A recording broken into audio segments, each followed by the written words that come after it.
Hello and welcome to another video from me, Rough Swordsman Wargamer. It's an open the box and it's an unboxing of a brand new game from Legion Wargames concerning the First Anglo-Boer War. It is Hill of Doves. As I said, concerning the First Anglo-Boer War of 1880 to 1881, game designed by Godfrey Bailey. And I could be wrong, but I've got a feeling this is the only game concerning that first conflict. And I want to thank Legion Wargames very much indeed for sending me this review copy of their brand new game. So thank you, Jody and Randy, and also Limey Yank Games over here in the UK for seamlessly sending it on to me. So thanks very much. Right, what's all this about? Hill of Doves is a solitaire board game in which the player controls an Imperial British Army at war with a programmed non-player Transvaal Republican Army in 1880 to 1881. The British Army's aim is to win the war by controlling the area known as Lang's Neck, which lies on the border between Natal and the Transvaal. The British Army has up to 12 weeks to achieve this, failing which the Boers will win the war, which they did. Wasn't our finest hour. The game is played on 3 map boards simultaneously. And here they are. These are the strategic board, the operational board, and the tactical board. That's the strategic, operational, and tactical board, I believe. Game information is recorded on these boards, and British strategic, operational, and tactical columns are manoeuvred on the maps located on these boards. So, as we said earlier, Hill of Doves is played at a strategic, operational and tactical level simultaneously. There are 3 main phases to the game, which are detailed in the sequence of play cards. Hello, sequence of play cards. Who's known for those? The operational phase is the heart of the game and represents a 7-day cycle, with a strategic phase being referred to at the end of each operational phase to resolve situations occurring during the week just past, and a tactical phase representing a variable number of hours being referred to each time the British carry out an assault. So it sounds quite involved. Hill of Doves is played using a program system whereby the player follows the instructions on the sequence of play cards aided by the step marker. If any battles are to be fought, the player will be referred to the tactical deck or the ambush deck to resolve the battle, and then the player will be prompted to return to the operational deck to continue the war. Once the rules have been mastered, Hill of Doves can be played solely by referring to the sequence of play cards, and a game can be conducted in a single evening. So here's those map boards I just mentioned. 5 decks of cards. These counters are 0.6 of an inch. Game credits, design development Godfrey Bailey. Graphics, Mark Mahaffey and Randy Line. Cards and book layout, look, Stuka Joe. You know it's going to be fine.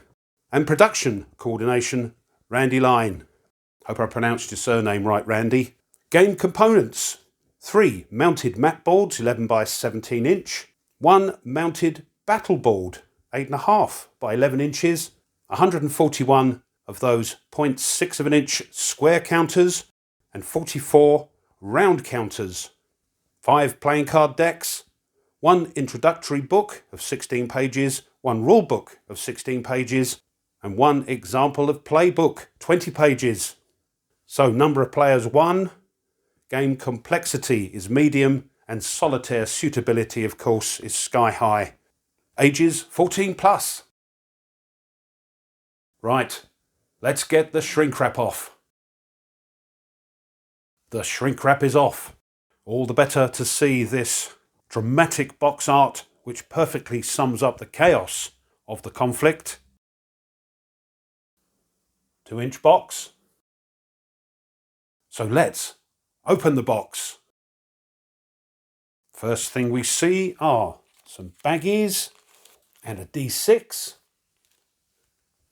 2 bricks of cards, which we'll have a look at in a moment. And then, I think, are the 3 books that were mentioned. The introductory book, the rule book, and the example of Playbook. Right, let's have a look at those. Here's the first of those books, the introductory book. Full colour, of course. It's on sort of glossy paper. And it looks like this book is introducing the components. So we've got the contents list, overview of play, abbreviations and things used in the game, the components, and a breakdown of what they do. I'm not very au fait with the game because I've only just received it from Legion Wargames, so I can't give an in-depth analysis of all this at the moment, but watch this space. We'll be doing a playthrough of this soon. So, here's the strategic game components, the operational game components, the tactical game components. So yes, this looks like it's introducing everything that's included in the game, setting the scene, the British Army and their sort of order of battle. Natal Field Force, the Naval Column, Indian Column, Pretoria Garrison, and so on. Yeah, it looks good. The Transvaal Republican Army and their order of battle. And then some background. Excellent. This conflict may be new to some of you, so a little bit of historical background is more than welcome. And here, the game credits.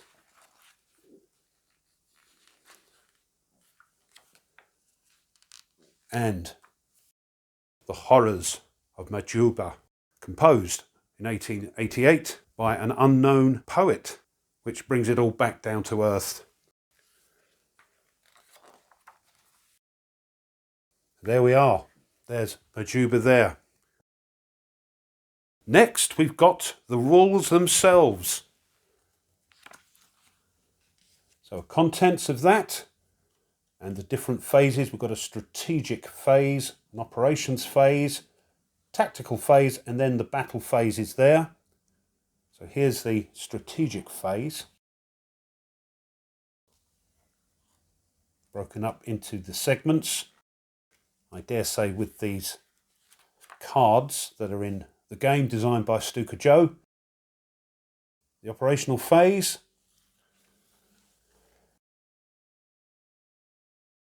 Bombard Lagers segment. That's quite a big phase. Tactical phase. Battle phase. Artillery. Cold steel charges. Oh dear. Commandos.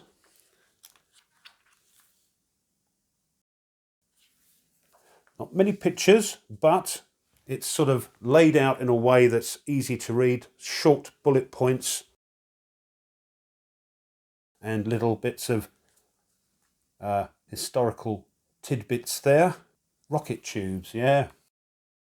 There we go. And adverts for some of their games that are designed by Godfrey Bailey and uses the same solitaire system. And lastly, we've got the example of Playbook. So the contents, how to set the game up.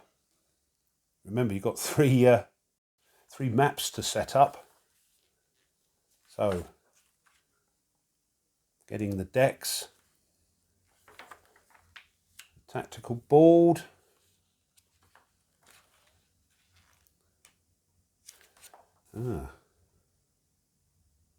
this looks really good. Some chip pull by the looks of it, excellent. Arrival of the Naval Column, march to Mount Prospect. So yeah, going through the game, which has lots of pictures. Wonderful. Again, not too sure what's going on until I read the rules, but we'll get back to you with that as soon as we can, because this looks rather good.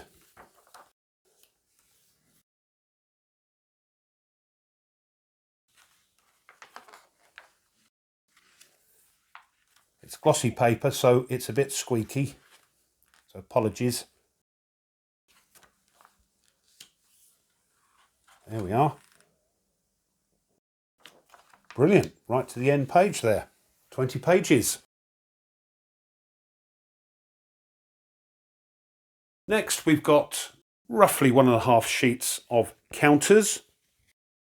Here's the first one. They're on sort of quite thin white coarse stock, but they are rather nice.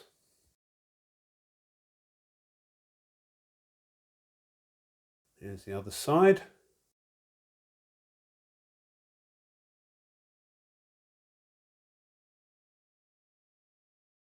And here we've got the round counters.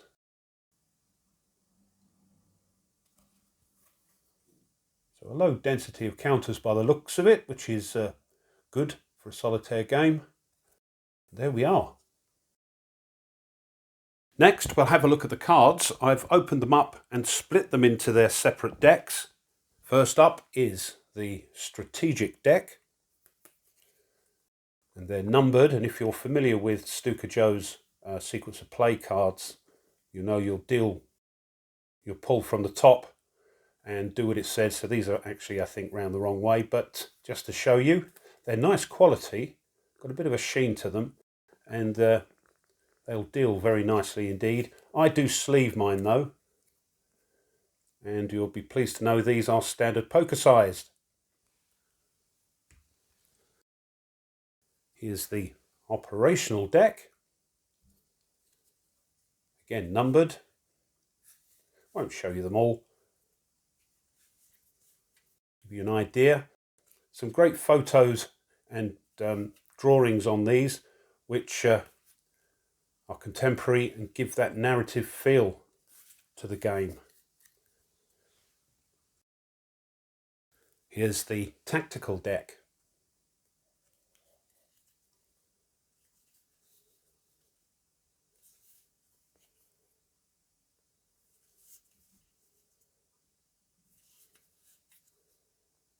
Lovely.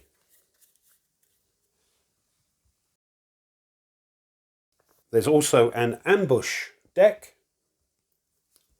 which is numbered.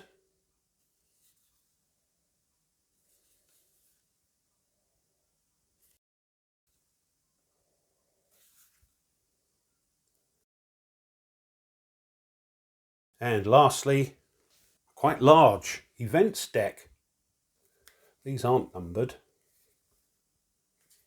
It looks like we've got a few of each.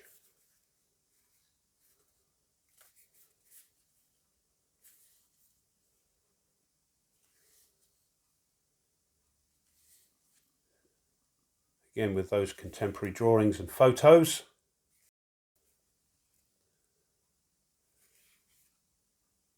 There we are.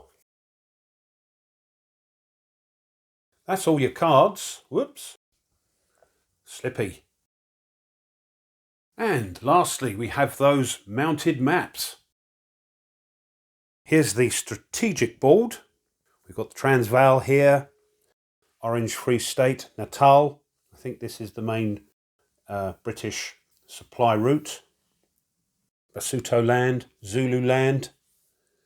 We've got the strategic time track up the top, priority table, and the secure objectives table. Next up is the operational board, which is zooming in a little bit further. And here's the strategic board. We're actually zooming in here at Fort Amiel there.